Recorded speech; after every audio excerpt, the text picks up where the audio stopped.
Hello and very warm welcome at Amish Cycle 5858. I am Amish Cycle. Foreign news have been reported by American, European, Asian, African, Australian news channels and the news agencies. So please let's go to the headlines.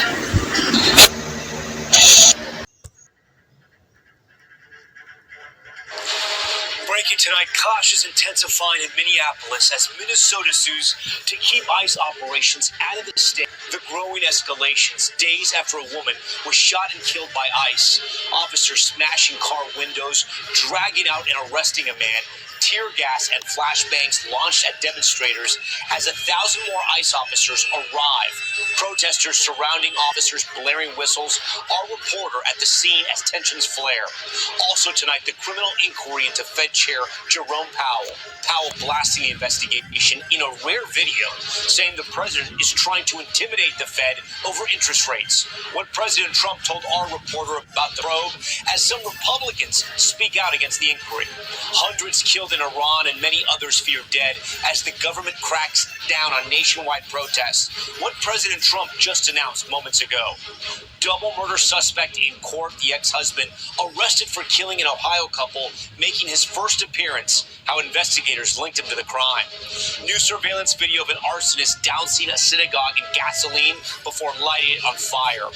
Avalanche dangers, a woman and her dog swept up in the snow. How they survived. This is NBC Nightly News with Tom Yamas. And good evening. We begin tonight with that growing unrest and chaos in Minnesota following the deadly shooting of a woman by an ICE officer. On the streets of Minneapolis today, clouds of tear gas filling the air as protesters clash with federal agents over their enforcement tactics. We have new video tonight showing ICE officers, you see it right here, smashing the windows of this car, dragging a man out and arresting him in the middle of the road, saying he was impeding an ICE operation. Over the weekend, thousands taking to the streets with protesters saying they won't stop fighting until federal forces leave their state. But the Trump administration showing no signs of backing down, instead surging the number of officers in Minneapolis, sending 1,000 more in. The fight now heading to the courts as Democratic officials in Minnesota file a new lawsuit to force the feds to leave. We begin tonight with Maggie Vespa, who's on the ground in St. Paul for us. Tonight, mayhem in a Minneapolis neighborhood. Anti-ICE protesters banging on federal officers' vehicles who deployed tear gas to disperse crowds. This officer appearing to pepper spray someone out the window of a moving van. Look at this behind me. You can see people arguing with that Border Patrol agent, with this federal officer. We're seeing scenes like this popping up across Minneapolis. I'm mad. I'm very mad. You're mad right now? Yes. Well, not right now. I've been mad. And this video showing immigration officers pulling someone out of a car who they say was impeding enforcement operations. The Trump administration now surging hundreds more federal law enforcement officers to the city. The weaponization of a vehicle, a deadly weapon against our law enforcement. We're seeing that's becoming a more and more common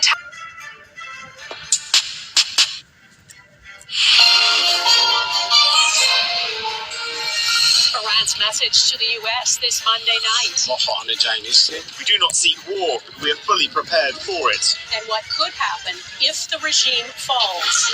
A Saskatchewan family's anguish. I have no answers. I just want to know what happened. The investigation at a hospital where her son died after an altercation with security. Grok blocked. Why two countries are banning the AI chatbot and the pressure on Canada to take action. Plus, life in the fast lane. I was in so much pain. The first Canadian to run a half marathon in less than an hour.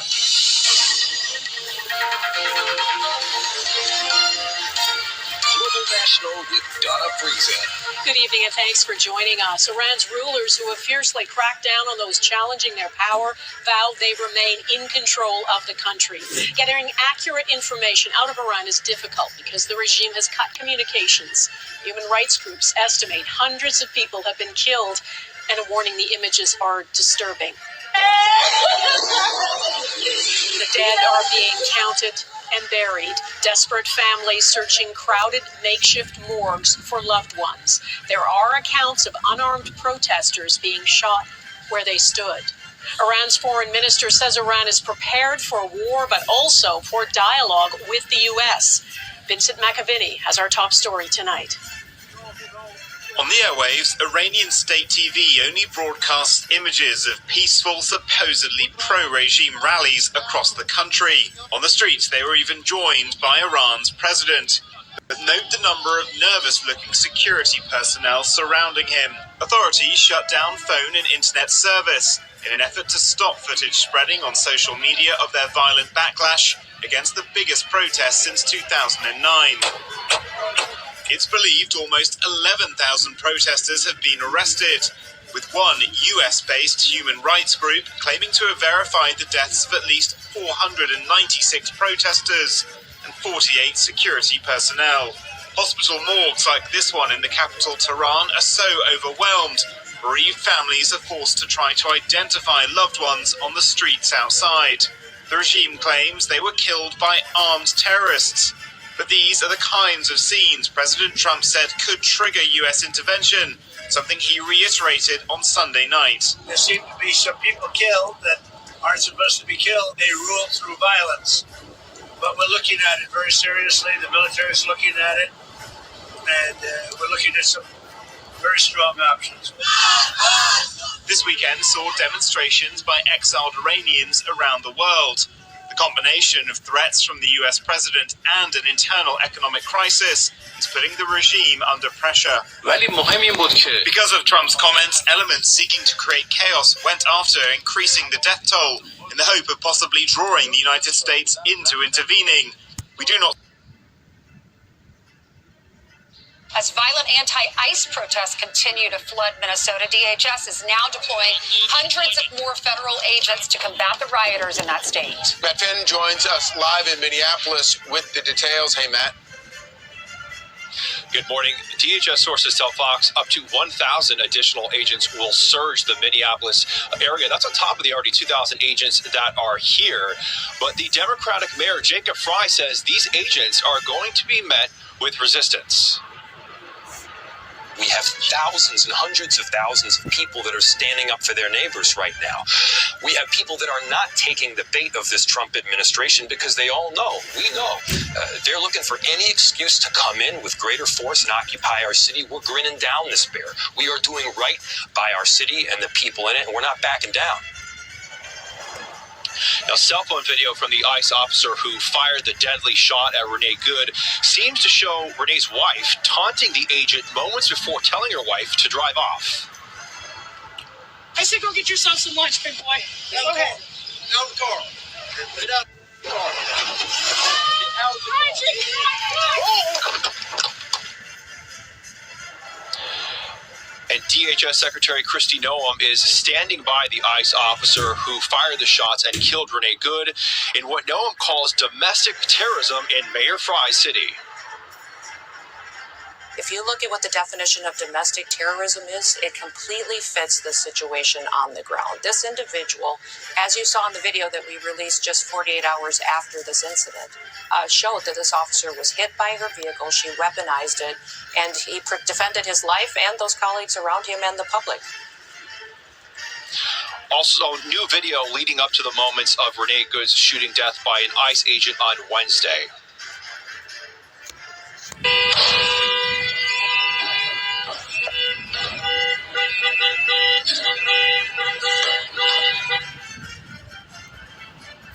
Video appears to show Renee Good's SUV parked in the street, honking the horn, and possibly taunting officers, even dancing in the driver's seat. Now, Border Patrol tells us it's dangerous for agents to be blocked in by a car because there are so many anti-ICE agitators who quickly surround them.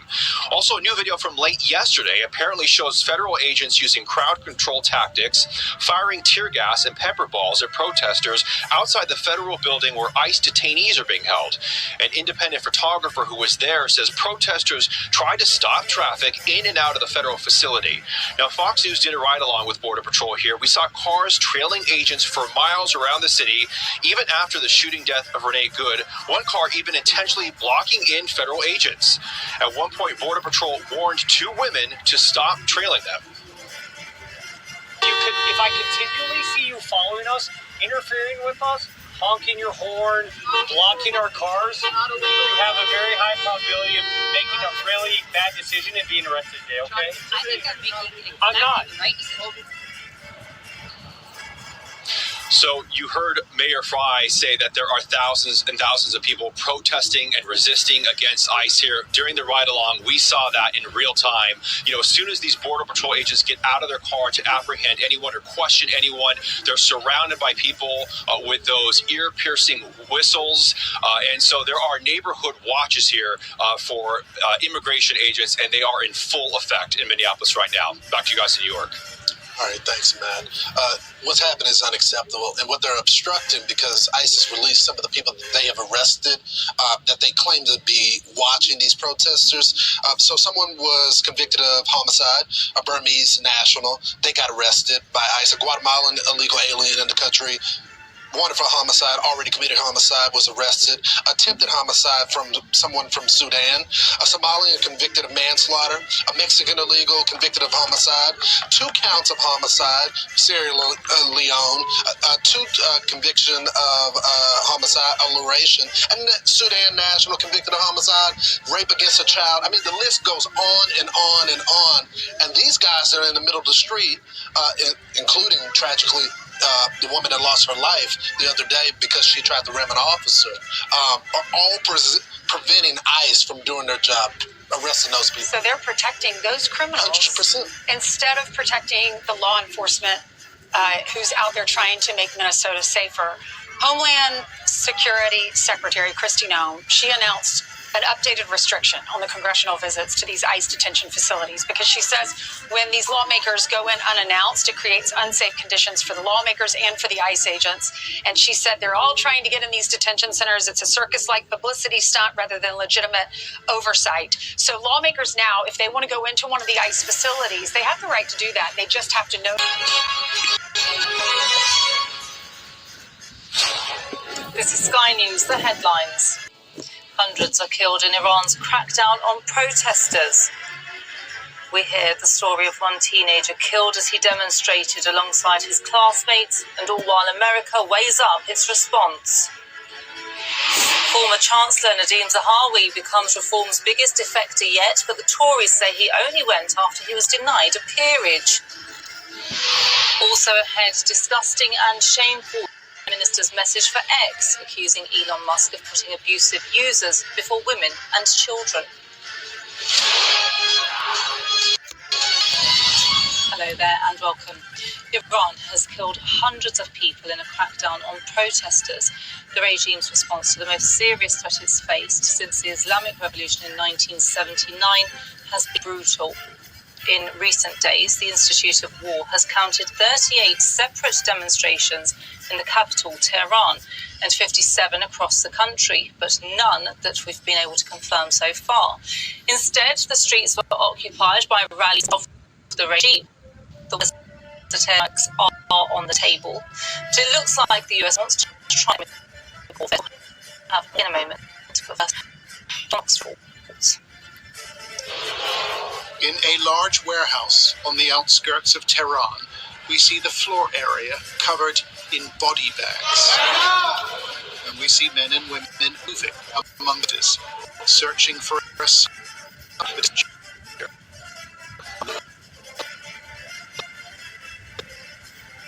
Her search is over. Her worst fears realized. Protests have been with a ruthless state-backed crackdown. Now the warehouse bags are loaded. Trucks and larger trucks in scenes likely repeated nationwide.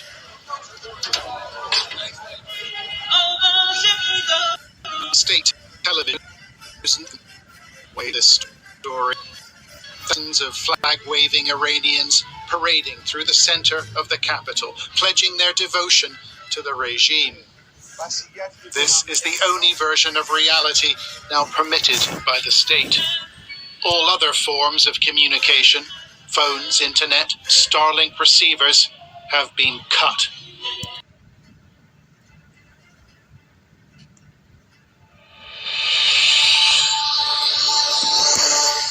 Today, counting the cost, Victorian residents return to communities devastated by bushfires.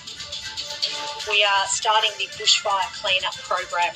An initial $10 million is being allocated through this program to commence this cleanup.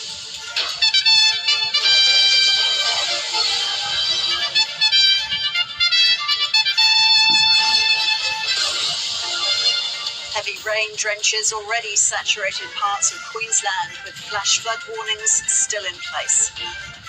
Australia's ambassador to the United States, Kevin Rudd, to step down a year ahead of schedule. The US president threatens tariffs on Iran's trading partners as pressure mounts on Tehran over its violent crackdown on anti-government protests. And the director of Adelaide Writers' Week resigns after days of controversy over the decision to exclude a Palestinian-Australian author.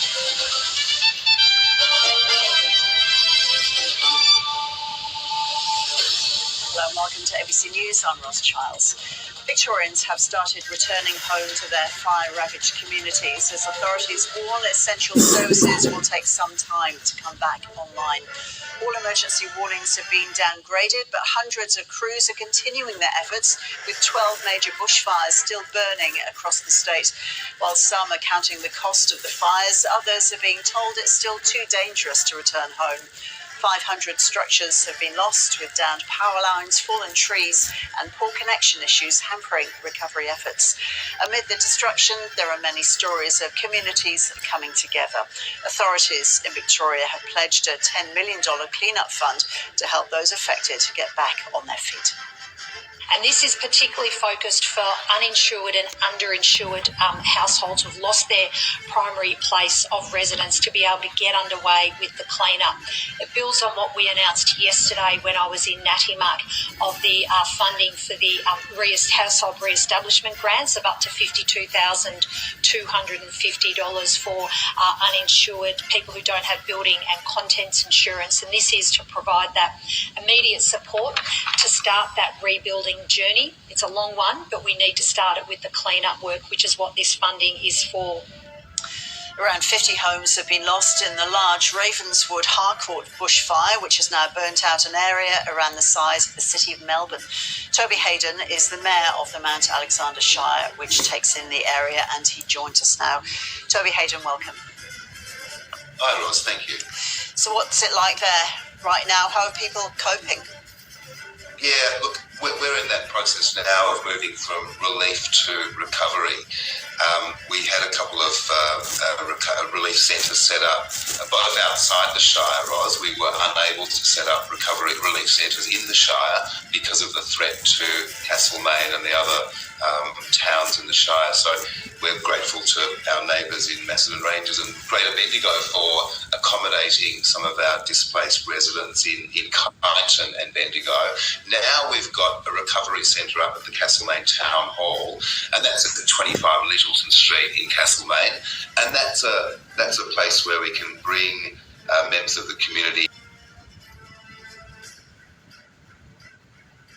It's 11 a.m. in Singapore and Hong Kong, 8:30 in New Delhi, and 10 o'clock in Jakarta. Good morning. I'm Rani Samtani at the start. Donald Trump imposes a 25% tariff on nations trading with Iran as the death toll from nationwide protests reportedly tops 600. Tehran says it's ready for war as Washington weighs a military response. Rohingyas express hope for justice as a landmark case accusing Myanmar of genocide against a minority group gets underway. The United Nations top court will speak to survivors directly for the first time.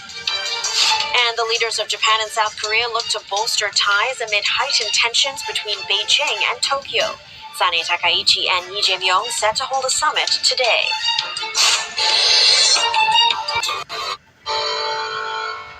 U.S.-Iran tensions ratcheting up over Tehran's crackdown on protesters. President Donald Trump has reportedly been briefed on options for an intervention. Not all of it is military. Ahead of a decision, Mr. Trump is already turning up the pressure on Iran, announcing a 25% tariff on its trading partners. CBS News, citing Defense Department officials, reports the options presented to him go well beyond conventional airstrikes. Air power and long-range missiles remain central for a military hit, but the Pentagon is also looking at cyber operations and psychological campaigns to disrupt Iranian command structures.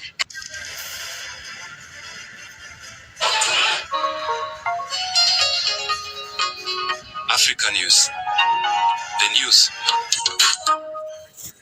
Ugandan opposition candidate Bobi Wine brought his presidential campaign to the Kampala slum where he grew up ahead of Thursday's election. Wine is challenging incumbent Yoweri Museveni for a second time. In 2021, he took 35% of the vote to Museveni's 58%, establishing Wine as a serious contender for power. The 43-year-old singer turned politician has a strong following among working-class people in urban areas, but his rallies have seen violent crackdowns by security forces using tear gas and beatings against his supporters. Museveni has been in office since 1986. Term and age limits have been scrapped to allow him to run for a seventh time.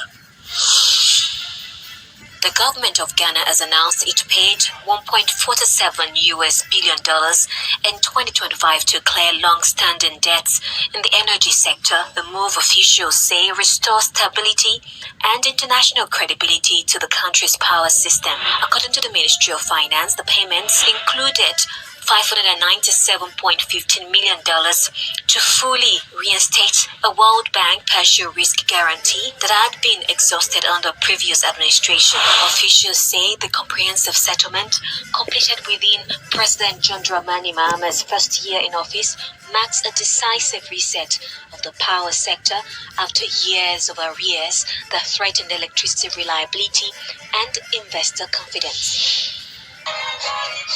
Churchgoers in Uganda are praying for a peaceful vote ahead of the presidential election on Sunday. At a Pentecostal church in Kampala, worshippers are halfway through a 14-day practice of prayers and fasting. Many have in mind the 2021 election, which NGOs have said was characterized by widespread violence and human rights abuses.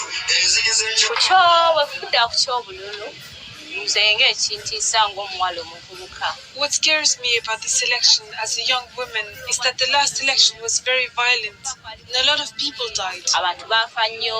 People lost their lives, people lost their things, people lost their lives, people lost their things, so it frightened us. I think that's the reason why the pastor asked us to pray and fast for the country. Amnesty International said authorities have cracked down on opposition supporters in the lead-up to the election, raising fears of further violence.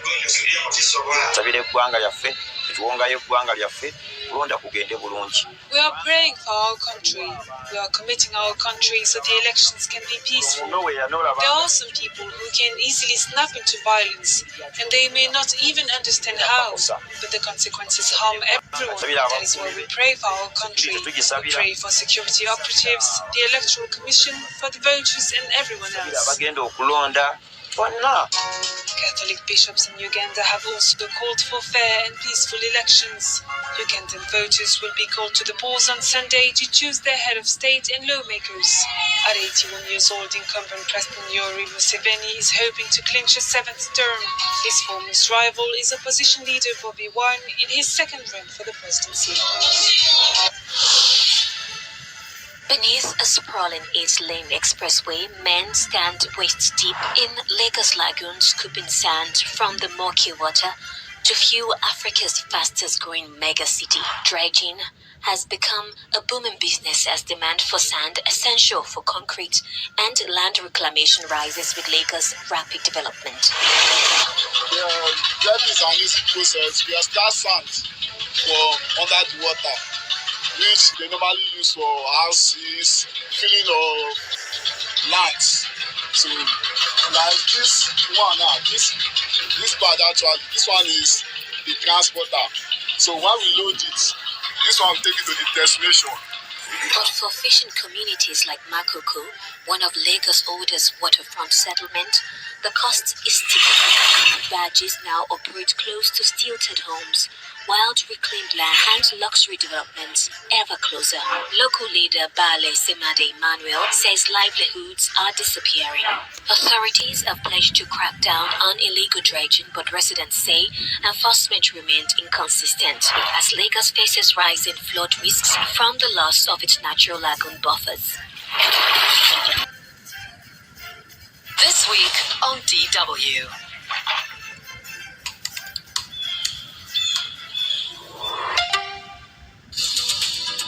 You're watching DW News live from Berlin. The White House says Donald Trump is not afraid to use military force in Iran. Rights groups say hundreds have been killed in the crackdown on protests by Iranian police and security. The government in Tehran says it's prepared for talks with Washington.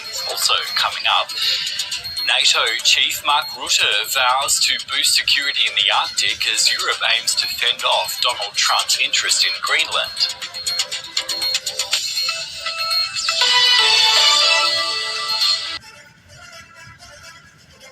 Tell the story of the world, shaped by the lives of those who live there.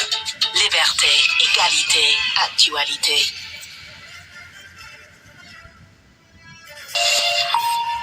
Thanks for staying with us here on Night Watch on France 24. Our main stories for you this hour.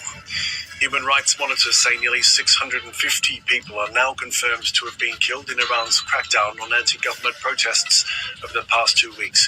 It comes as US President Donald Trump reiterated his threat to take action over the killing of protesters, saying he was considering very strong military options.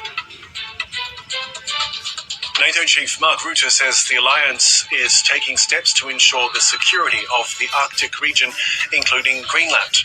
It comes as US Secretary of State Marco Rubio is due to meet diplomats from Denmark and Greenland in Washington on Wednesday, as Donald Trump insists he will take control of the island one way or another.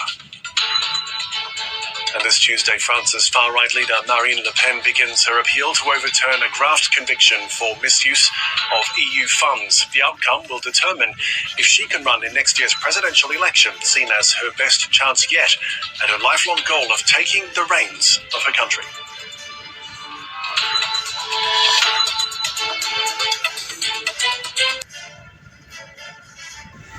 Thank you for watching Amish Shakil 5858. I am Amish Shakil. I hope you will visit again. Have a good life. Bye-bye.